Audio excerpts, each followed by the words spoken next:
Fala pessoal, tudo bem?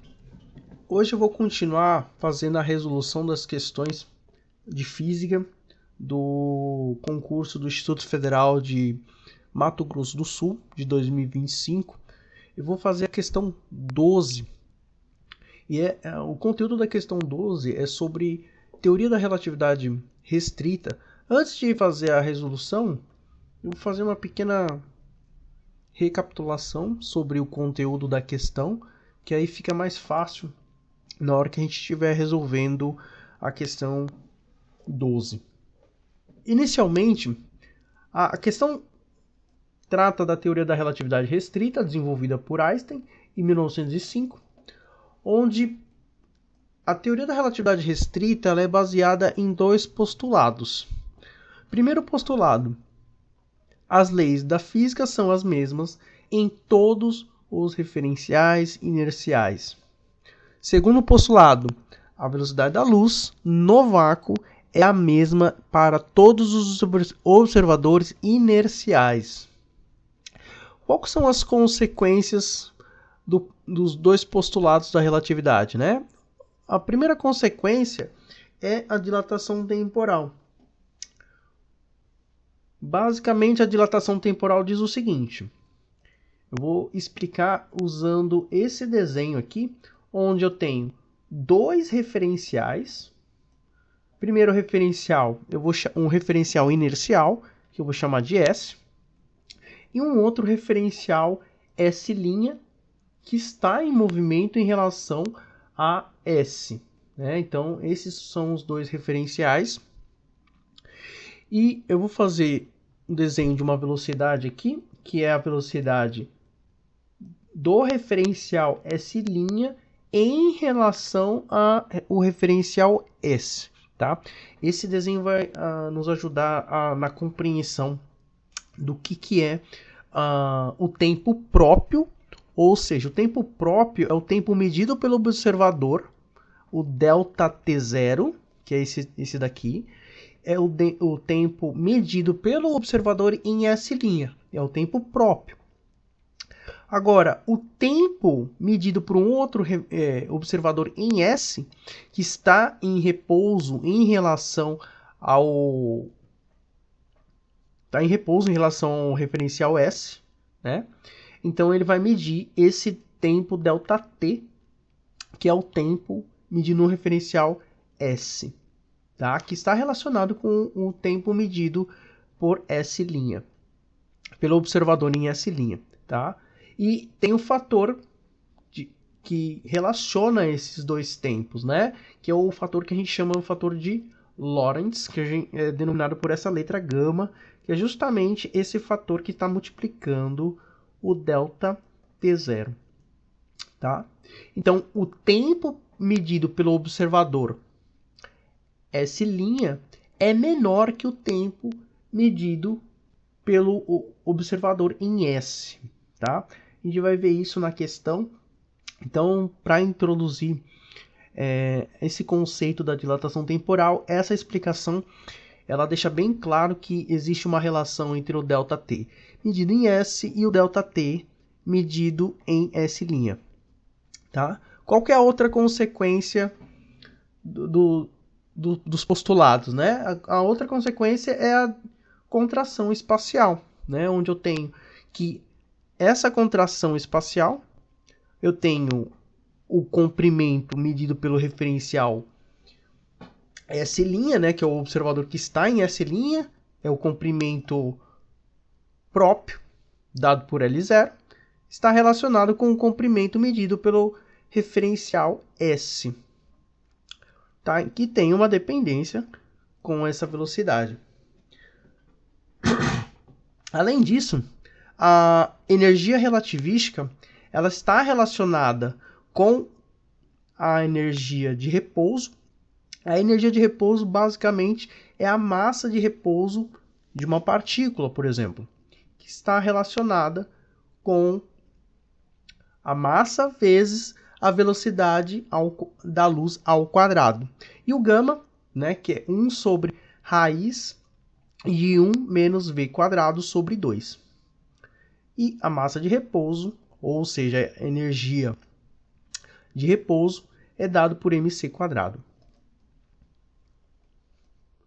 A relação energia-momento. A energia-momento ela é E² igual a PC² mais MC ao quadrado, né? Dado por essa relação aqui.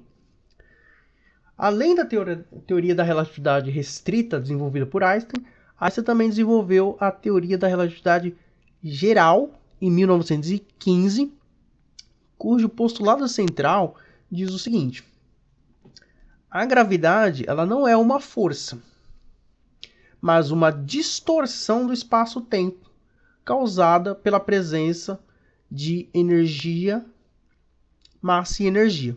Por exemplo, um sistema massivo com muitas ordens de magnitude maior que a massa solar. Então você já tem um sistema onde o campo gravitacional é extremamente intenso. Quais são as consequências principais?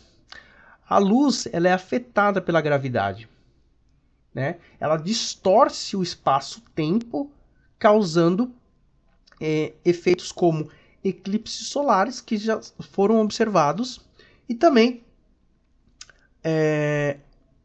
o tempo passa mais devagar em campos gravitacionais intensos, ou seja, causando a dilatação gravitacional do tempo.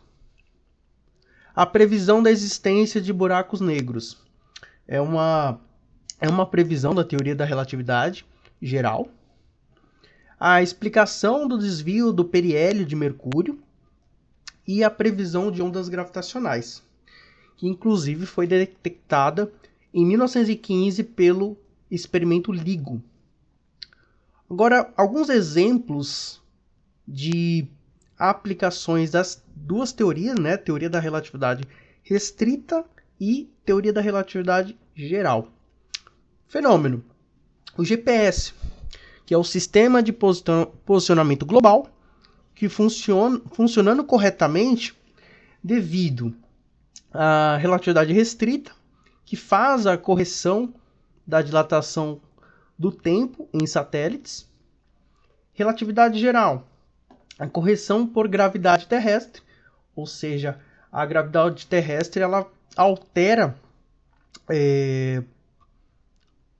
ou causa alguns efeitos e distorções que podem ser corrigidas pela gravidade geral. Raios cósmicos atingindo a Terra. Por exemplo, na Terra, a Terra é bombardeada por partículas altamente energéticas. E essas partículas elas dão origem a partículas como muons. E o muon é um exemplo de partícula extremamente veloz, mas com um baixo tempo de vida relacionado ao seu tempo próprio, ou seja, o tempo medido pelo referencial em cima da partícula. Ou seja, esse tempo próprio é o tempo de vida da partícula. Esse tempo não é suficiente para que essa partícula muon chegue até a superfície da Terra. Devido a efeitos de dilatação temporal, essas partículas elas ganham uma sobrevida e conseguem atingir a superfície da Terra devido à dilatação temporal. Buracos negros. A teoria da relatividade restrita ela não consegue prever a existência de buracos negros, mas a teoria da relatividade geral ela já consegue fazer previsões mais precisas, né?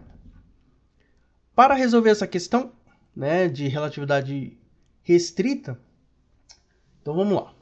Teoria da relatividade restrita de Einstein trouxe mudanças profundas na compreensão do espaço e do tempo. Aqui, o espaço e tempo, agora nós vamos ter uma entidade que agora eu vou associar espaço-tempo. Os dois não são mais separados. Um dos conceitos fundamentais é a dilatação temporal, que implica que o tempo não é absoluto e depende do referencial do observador, né? Então, como a gente tinha discutido anteriormente. Tendo isso em vista, considere que os dois observadores estejam analisando o movimento de uma partícula. O observador A está em repouso em um laboratório na Terra, né? Então a gente pode fazer isso aqui, ó. Então eu vou colocar o observador A num laboratório na Terra, no referencial S, que é o lab, tá?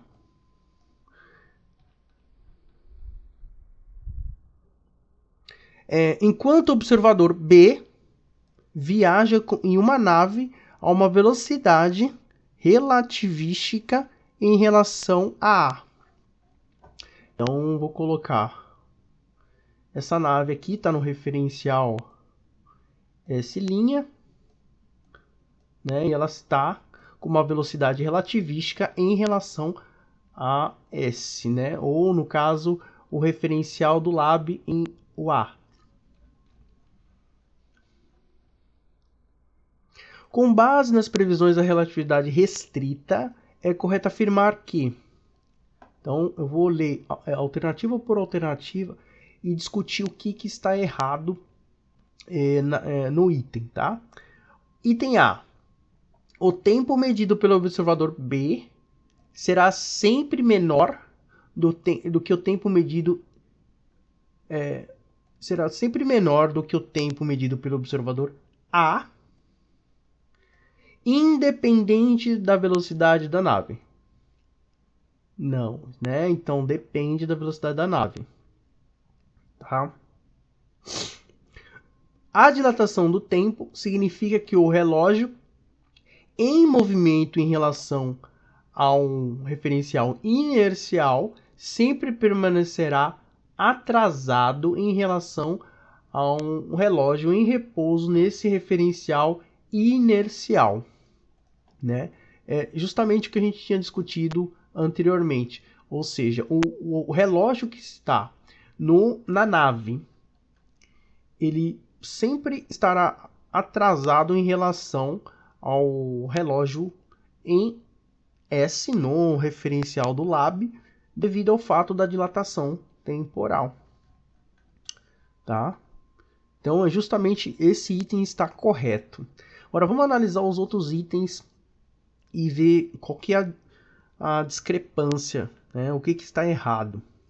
Se a nave de B viajar com uma velocidade maior que a velocidade da luz no vácuo, tá? Isso já a gente sabe que não é possível de acordo com o segundo postulado, o segundo postulado da relatividade restrita, né? O fator de Lorentz se tornará negativo, implicando a possibilidade de viajar para o passado, tá? Em nenhum momento a relatividade restrita discute essa possibilidade. Item D. O efeito da dilatação do tempo desaparece completamente quando a velocidade relativa entre A e B é menor que a metade da velocidade da luz no vácuo. Em nenhum momento a teoria da relatividade discute isso, ou fala algum limiar de velocidade para que isso possa acontecer. Item E. A dilatação temporal ocorre apenas quando a velocidade relativa entre dois referenciais é superior a 80% da velocidade da luz no vácuo. Outro item que também não é abordado pela teoria da relatividade restrita. Então, eliminando esses itens, a gente conclui que o item B é a alternativa correta para a questão 12 do Instituto Federal de Mato Grosso do Sul de 2025. Até a próxima, pessoal!